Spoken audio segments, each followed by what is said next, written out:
ಇನ್ನು ಇದೇ ವಿಚಾರಕ್ಕೆ ಸಂಬಂಧಪಟ್ಟಂತೆ ಮತ್ತಷ್ಟು ಡೀಟೇಲ್ಸ್ ಕೊಡ್ತಾ ಹೋಗ್ತಾರೆ ನಮ್ಮ ಪ್ರತಿನಿಧಿ ದುರ್ಗೇಶ್ ನೇರ ಸಂಪರ್ಕದಲ್ಲಿ ಜಾಯಿನ್ ಆಗಿದ್ದಾರೆ. ದುರ್ಗೇಶ್, ಧರ್ಮಸ್ಥಳ ಕೇಸ್ ತನಿಖೆಗೆ ಅಂತ್ಯ ಹಾಡುತ್ತಾ ಸರ್ಕಾರ ಅಂತ ಹೇಳಿ ಇವತ್ತು ಕ್ಯಾಬಿನೆಟ್ ಮೀಟಿಂಗ್ ಇದೆ. ಏನು ನಿರ್ಧಾರವನ್ನ ತೆಗೆದುಕೊಳ್ಳಬಹುದು ಈ ಒಂದು ಕ್ಯಾಬಿನೆಟ್ ಮೀಟಿಂಗ್ ನಲ್ಲಿ ಅಂತ ಹೇಳಿ?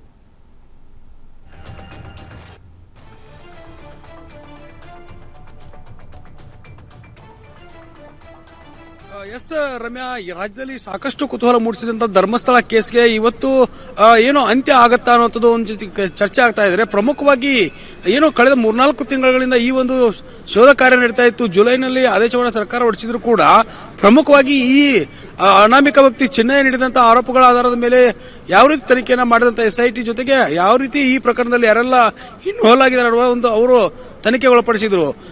ಈ ಮೊನ್ನೆ ಅಷ್ಟೇ ಏನು ಗೃಹ ಇಲಾಖೆಯಿಂದಲೂ ಕೂಡ ಒಂದು ಸೂಚನೆಯನ್ನ SIT ಅಧಿಕಾರಿಗಳಿಗೆ ಜಿ ಪರಮೇಶ್ವರ್ ಅವರು ನೀಡಿದ್ರು. ಜೊತೆಗೆ ಈ ಒಂದು ತಿಂಗಳ ಅಂತ್ಯದಲ್ಲಿ ವರದಿಯನ್ನ ಕೊಡಿ ಅನ್ನುವಂತ ಸೂಚನೆ ನೀಡಿದ್ರು. ಕಾನೂನು ಮೂಲಕ ಯಾವ ರೀತಿ ಹೋರಾಟಗಳಾಗಿದ್ದಾವೆ ಅದ್ರ ಜೊತೆಗೆ ನ್ಯಾಯಾಲಯಕ್ಕೆ ಒಂದು ವರದಿಯನ್ನು ಕೊಟ್ಟರೆ ಮುಂದೆ ಈ ವರದಿಯಲ್ಲಿರುವಂತಹ ಅಂಶಗಳನ್ನ ಆಧರಿಸಿ ಯಾವ ರೀತಿ ಕೇಸಿನ ಒಂದು ರಹಸ್ಯ ಯಾವ ರೀತಿ ಇರುತ್ತೆ ಅನ್ನೋದು ಕೂಡ ಬಹಳ ಕುತೂಹಲ ಮೂಡಿಸ್ತಾ ಇದೆ. ಇದೀಗ ಸದ್ಯಕ್ಕೆ ಏನು ಧರ್ಮಸ್ಥಳದ ಗ್ಯಾಂಗ್ ನಲ್ಲಿ ಅಲ್ಲಿ ಆಗಿರುವಂತಹ ಏನು ಚಿನ್ನಯ್ಯ ಅಂಡ್ ಗ್ಯಾಂಗ್ ಇತ್ತು, ಅವರು ಕೂಡ ಈ ಒಂದು ಕೇಸನ್ನ ರದ್ದತಿಗೆ ಮುಂದಾಗ್ತಿರುವಂತದ್ದು.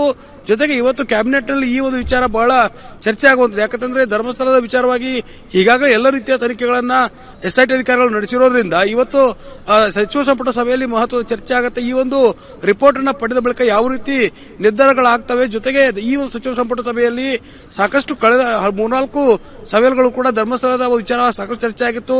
ಧರ್ಮಸ್ಥಳದ ಮೇಲೆ ಬಂದಂತಹ ಆರೋಪಗಳ ಬಗ್ಗೆ ಸ್ವಪಕ್ಷೀಯ ಶಾಸಕರು ಮತ್ತು ಸಚಿವರು ಅಸಮಾಧಾನವನ್ನು ವ್ಯಕ್ತಪಡಿಸಿದರು. ಹೀಗಾಗಿ ಸಚಿವ ಸಂಪುಟ ಸಭೆಯಲ್ಲೂ ಕೂಡ ಸಾಕಷ್ಟು ಸಚಿವರು ಇದರ ಬಗ್ಗೆ ಧ್ವನಿ ಎತ್ತಿದ್ರು. ಹೀಗಾಗಿ ಈ ಒಂದು ಪ್ರಕರಣಕ್ಕೆ ಅಂತ್ಯ ಹಾಡುತ್ತಾ ಜೊತೆಗೆ ಇವತ್ತಿನ ಸಚಿವ ಸಂಪುಟ ಸಭೆಯಲ್ಲಿ ಮಹತ್ವವಾಗಿ ಈ ಪ್ರಕರಣವನ್ನು ಕ್ಲೋಸ್ ಮಾಡುವ ನಿಟ್ಟಿನಲ್ಲಿ ರಾಜ್ಯ ಸರ್ಕಾರಕ್ಕೆ ಸಚಿವರು ಒತ್ತಾಯವನ್ನು ಮಾಡ್ತಾರೆ ಅನ್ನೋದು ಕೂಡ ಬಹಳ ಮುಖ್ಯ ಆಗಿರುವಂತದ್ದು. ಯಾಕಂದ್ರೆ ಗೃಹ ಇಲಾಖೆಗೆ ವರದಿ ಸಲ್ಲಿಸಿದ ಬಳಿಕ ಆ ಒಂದು ವರದಿ CM ಸಿದ್ದರಾಮಯ್ಯ ಅವರ ಬಳಿ ಹೋಗುತ್ತೆ. ಹೀಗಾಗಿ ಏನು SIT ಮುಖ್ಯಸ್ಥರಾಗಿರುವಂತಹ ಪ್ರಣವ್ ಮೋಹಂತಿ ಇದ್ದಾರೆ, ಅವರು ಪದೇ ಪದೇ ಅಧಿಕಾರಿಗಳನ್ನ ಏನು ಸಚಿವರನ್ನ ಎಲ್ಲರನ್ನೂ ಕೂಡ ಭೇಟಿಯಾಗಿ ಆ ಒಂದು ವರದಿಯ ಮಾಹಿತಿಗಳನ್ನ ಕೂಡ ಈಗಾಗಲೇ ನೀಡಿರುವಂತದ್ದು. ಯಾವ ರೀತಿ ಚಿನ್ನಯ್ಯನ ಆರೋಪಗಳು ಅನಾಧಾರ, ಜೊತೆಗೆ ಯಾವುದೇ ರೀತಿಯಂತಹ ಸಾಕ್ಷಿಗಳು ಸಿಕ್ಕಿಲ್ಲ ಅನ್ನೋ ನಿಟ್ಟಿನಲ್ಲಿ ಒಂದಿಷ್ಟು ಪ್ರಾಥಮಿಕ ಹಂತವಾಗಿ ಈಗ ತಿಳಿದು ಬರ್ತಿರುವಂತದ್ದು. ಚಿನ್ನಯ್ಯ ತೋರಿಸಿದಂತಹ ಎಲ್ಲ ಒಂದು ಸ್ಪಾಟ್ಗಳಲ್ಲೂ ಕೂಡ ಶೋಧ ಕಾರ್ಯ ನಡೆದಿತ್ತು. ಜೊತೆಗೆ ಆ ಶೋಧ ಕಾರ್ಯದ ಬಳಿಕ ಯಾರನ್ನೆಲ್ಲ ಐ ವಿಟ್ನೆಸ್ ಇದ್ರು, ಅದ್ರ ಜೊತೆಗೆ ಯಾರೆಲ್ಲ ಈ ಒಂದು ಪ್ರಕರಣದಲ್ಲಿ ಶಾಮೀಲಾಗಿದ್ದಾರೆ ಅನ್ನೋ ನಿಟ್ಟಿನಲ್ಲೂ ಕೂಡ ಅವರನ್ನು ಕೂಡ ವಿಚಾರಗೊಳಿಸಪಡಿಸಿರುವಂತದ್ದು. ಹೀಗಾಗಿ ಇವತ್ತು ಸಚಿವ ಸಂಪುಟ ಸಭೆಯಲ್ಲಿ ಎಲ್ಲ ವಿಚಾರಗಳು ಕೂಡ ಚರ್ಚೆ ಆಗತ್ತೆ ಅನ್ನುವಂಥದ್ದು ಬಹಳ ಮುಖ್ಯವಾಗಿರುವಂತದ್ದು. ರಮ್ಯಾ, ಥ್ಯಾಂಕ್ ಯು ತಮ್ಮ ಮಾಹಿತಿಗೆ.